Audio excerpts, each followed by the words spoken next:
¿Qué significa que llamemos Padre a Dios en nuestras oraciones? ¿En qué consiste la exaltación de Cristo Jesús? ¿En qué consiste la autoridad dada al Señor Jesucristo? ¿Qué es la vida eterna? Estas cosas habló Jesús y levantando los ojos al cielo dijo: Padre, la hora ha llegado. Glorifica a tu Hijo para que también tu Hijo te glorifique a ti, así como le has dado potestad sobre toda carne, para que dé vida eterna a todos los que le diste. Y esta es la vida eterna, que te conozcan a ti, el único Dios verdadero, y a Jesucristo, a quien has enviado. Yo te he glorificado en la tierra, he acabado la obra que me diste que hiciese. Ahora pues, Padre, glorifícame tú al lado tuyo, con aquella gloria que tuve contigo antes que el mundo fuese. Padre, glorifícame al lado tuyo. Estudio del Evangelio del apóstol Juan. Levantados los ojos al cielo. Antes de la resurrección de Lázaro, el Señor oró de esta misma manera. La dirección en la que los cristianos debemos orar no es hacia un determinado lugar sobre la tierra, por muy sagrado que supuestamente se considere. Debemos volvernos directamente hacia Dios que está en los cielos. Y no solo dirigir los ojos o las manos, sino también el corazón. Volvernos hacia Dios. Más que una postura, es una disposición. Padre. El tratamiento a Dios como Padre es esencial y central en toda oración, y va en el sentido que los niños lo usan al dirigirse a su papá como originador de su vida, su protector y proveedor. Diciéndole Padre, el Señor Jesucristo manifiesta la estrecha relación entre Él y Dios. De esta misma manera, los creyentes hemos de establecer nuestra relación con Dios mediante Jesucristo.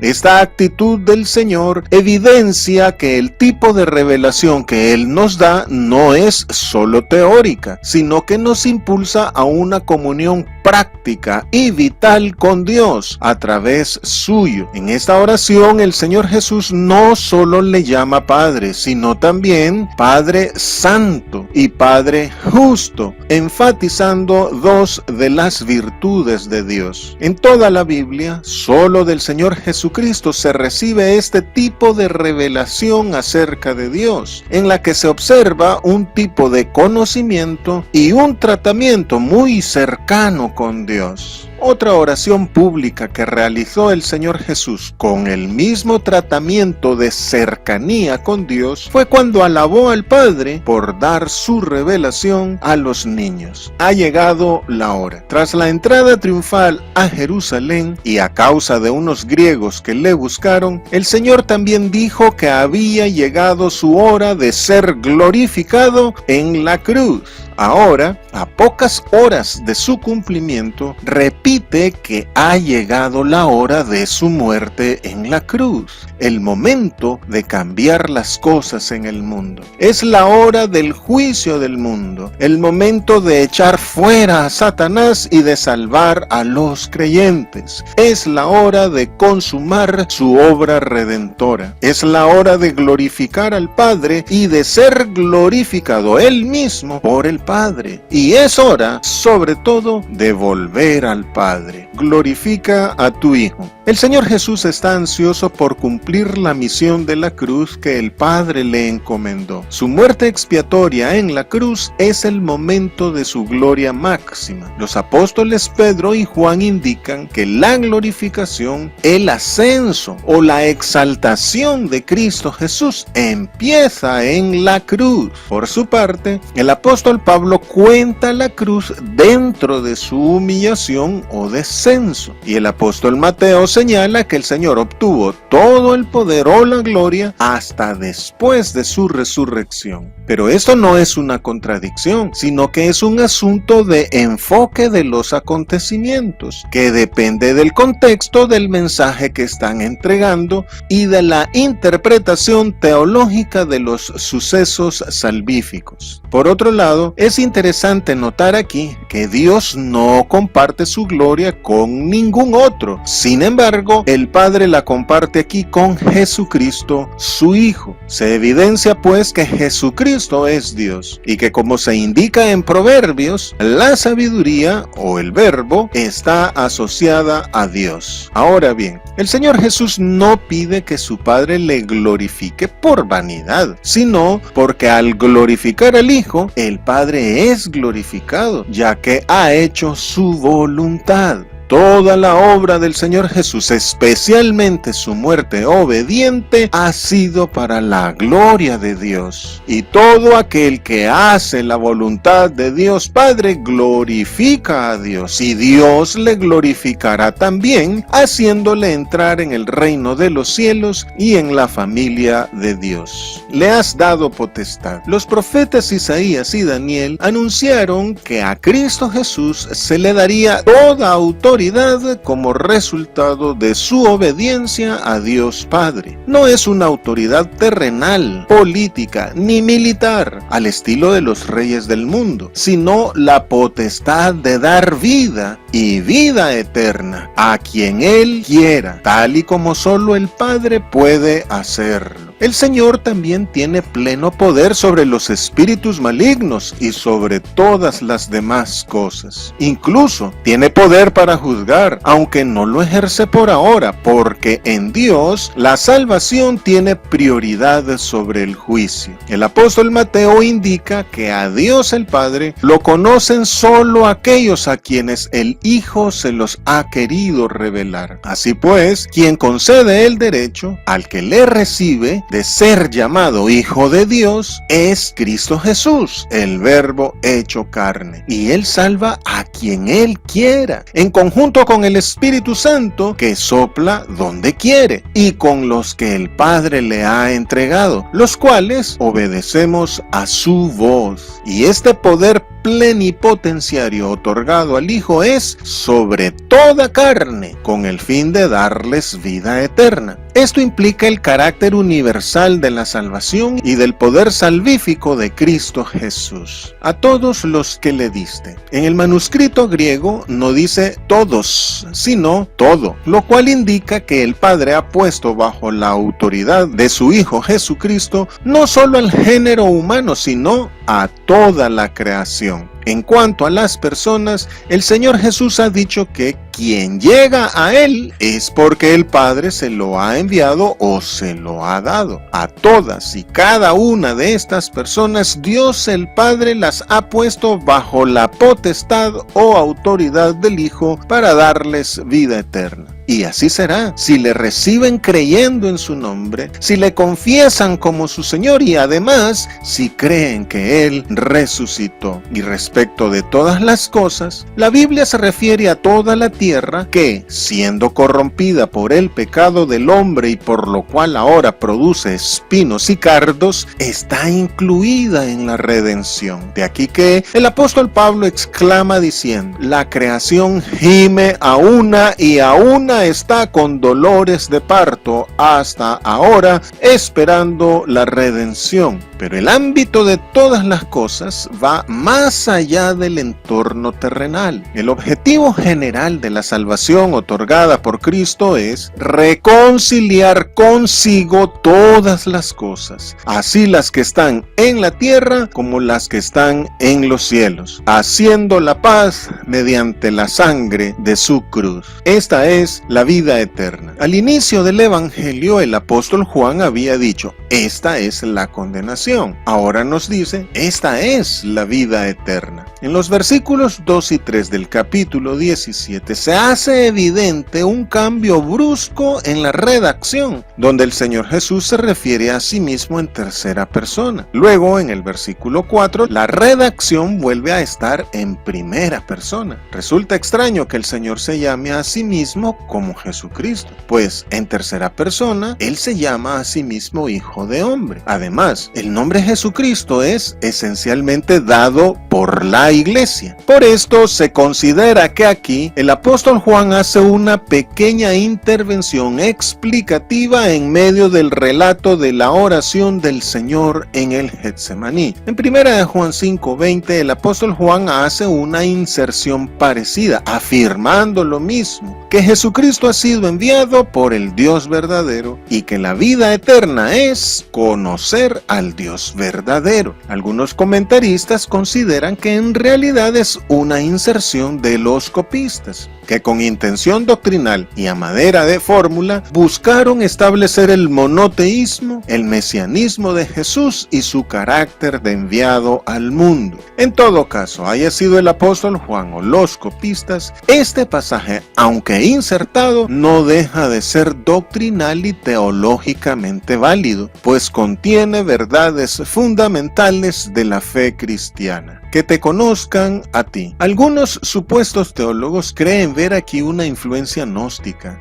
porque el gnosticismo define la salvación como alcanzar el conocimiento. Pero el gnosticismo obvia que no es solo conocer en sentido amplio, sino conocer a Dios a través de Cristo Jesús. Es decir, conocer a Dios tal y como el Señor lo ha revelado. Lo mismo ocurre con otras corrientes de tendencia esotérica que hablan de tener fe, pero sin orientarla a algo o a alguien específico, como para no comprometerse. El problema de estas corrientes religiosas esotéricas es que dejan la frase abierta y dicen que basta con conocer o con tener fe, pero no es así. La afirmación bíblica correcta y completa es que hay que conocer a Dios y recibir a Jesucristo, a quien Dios ha enviado. No puede separarse a Dios por un lado y a Cristo Jesús por otro. La vida eterna es conocer a Dios y a Jesucristo.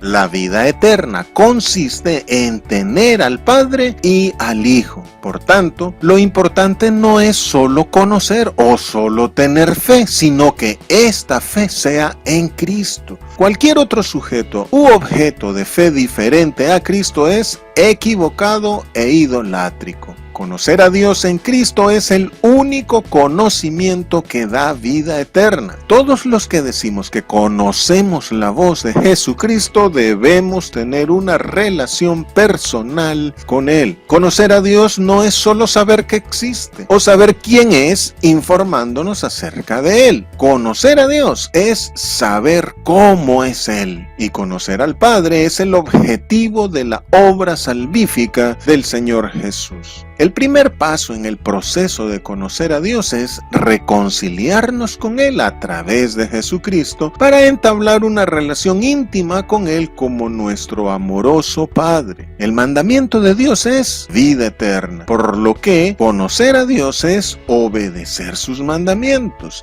es conformarnos a su voluntad y ser aprobados por Él. De aquí que el apóstol Pablo dice que conocer a Dios es ser conocidos por Él, y nuestra comunión con Dios se demuestra cultivando el amor con nuestros hermanos. Único Dios verdadero. Esta afirmación cristiana va en consonancia con el Shema del judaísmo. Oye Israel, Jehová nuestro Dios, Jehová uno es. El monoteísmo cristiano es una proclamación contra toda idolatría y todo tipo de paganismo, incluido el uso de imágenes en las iglesias católica, ortodoxa y otras. Así el apóstol Pablo escribe: os convertisteis de los ídolos a Dios para servir al Dios vivo y verdadero. La fe cristiana predica que el Dios de la Biblia es uno, que está vivo y que es el verdadero Dios. Para nosotros solo hay un Dios, el Padre, del cual proceden todas las cosas y nosotros somos para Él. Y un Señor, Jesucristo, por medio del cual son todas las cosas y nosotros por medio de Él. Pero el contraste no es solo con los dioses paganos, sino también con el Dios del judaísmo, que aún rechaza a Jesucristo como su Mesías. Al rechazar a Jesucristo, el judaísmo también rechaza a su propio Dios y Padre, porque el Dios de la Torá no existe aparte de Jesucristo. Dijo el Señor Jesús a las autoridades judías que le adversaban: mi Padre es el que vosotros decís que es vuestro Dios. Por tanto, rechazar al Señor Jesús indica que no conocen al Dios verdadero, porque Jesús y el Padre son uno, y quien ve al Hijo ve al Padre. Ahora bien, quienes no entienden adecuadamente la doctrina cristiana de la Trinidad niegan que la fe cristiana sea monoteísta y a su vez niegan la divinidad de Cristo Jesús. La fe cristiana no habla de tres dioses, sino de un solo Dios, una sola esencia, la cual es compartida por tres personas: el Padre, el Hijo y el Espíritu Santo. Todo el Nuevo Testamento también afirma la deidad cosustancial del Hijo respecto del Padre. La confesión de Cristo como Señor y como enviado de Dios está enlazada estrechamente con la confesión monoteísta sobre Dios. No se puede separar a Dios de su revelador y enviado, porque el verdadero conocimiento de Dios está ligado a la persona de Jesucristo, quien además es su Hijo, y a Jesucristo al cual has enviado. Esta confesión cristiana significa que Cristo Jesús es el Mesías esperado en Israel según las profecías. Ser el enviado del Padre implica que Cristo Jesús ha salido de Dios. Cuanto enviado, Jesucristo es el representante de Dios en la tierra. Él es la imagen misma de Dios. Quien le recibe, honra a Dios, y quien le rechaza, a Dios rechaza. Por eso debemos honrar al Hijo, para que el Padre no se enoje. Te he glorificado. Cristo Jesús es la gloria del Padre, pues manifiesta la majestad de Dios, no solo a través de los actos de poder, sino por sí mismo. La glorificación del Padre es el objetivo del ministerio del Señor en la tierra, y Él le ha glorificado mediante su obediencia, haciendo y diciendo solo lo que el Padre le ha indicado. De esta manera, con sus ojos dirigidos al cielo, el Señor Jesús proclama haber glorificado al Padre en la tierra y desde la tierra mediante su obediencia.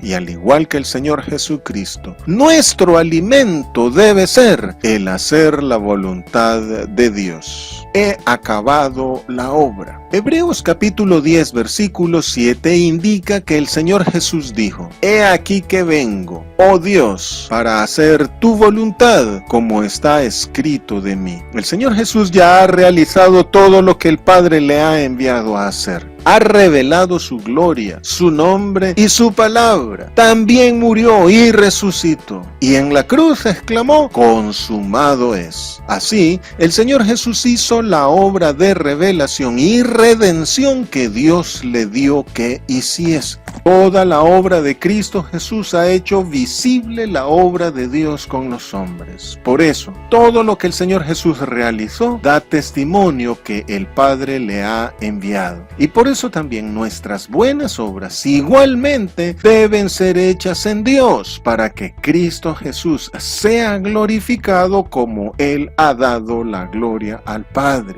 Y así como la gloria de Cristo proviene del Padre, así nuestra gloria viene de Jesucristo. Resuenan aquí las palabras del apóstol Pablo: he peleado la buena batalla, he acabado la carrera, he guardado la fe. Y nosotros podemos decir lo mismo: glorifícame con aquella gloria. Durante su ministerio terreno, el Señor Jesús manifestó su gloria como unigénito del Padre. En Caná, y al transfigurarse, manifestó su gloria a los discípulos. Los milagros que hizo reflejaron también su gloria. Y el momento momento de su mayor gloria fue en la cruz, porque ahí despojó a los principados y a las potestades y los exhibió públicamente. Ahora, basado en el hecho que Él ha glorificado al Padre en la tierra, le pide: glorifícame a tu lado. Por obediencia al Padre y por amor a nosotros, Cristo Jesús no estimó el ser igual a Dios como cosa a que aferrarse, sino que se despojó a sí mismo y se hizo carne y habitó entre nosotros. Pero, aunque fue semejante en todo a nosotros, excepto en el pecado, esto no afectó su condición divina, pues Él es inmutable. Por eso pide ser restablecido a donde estaba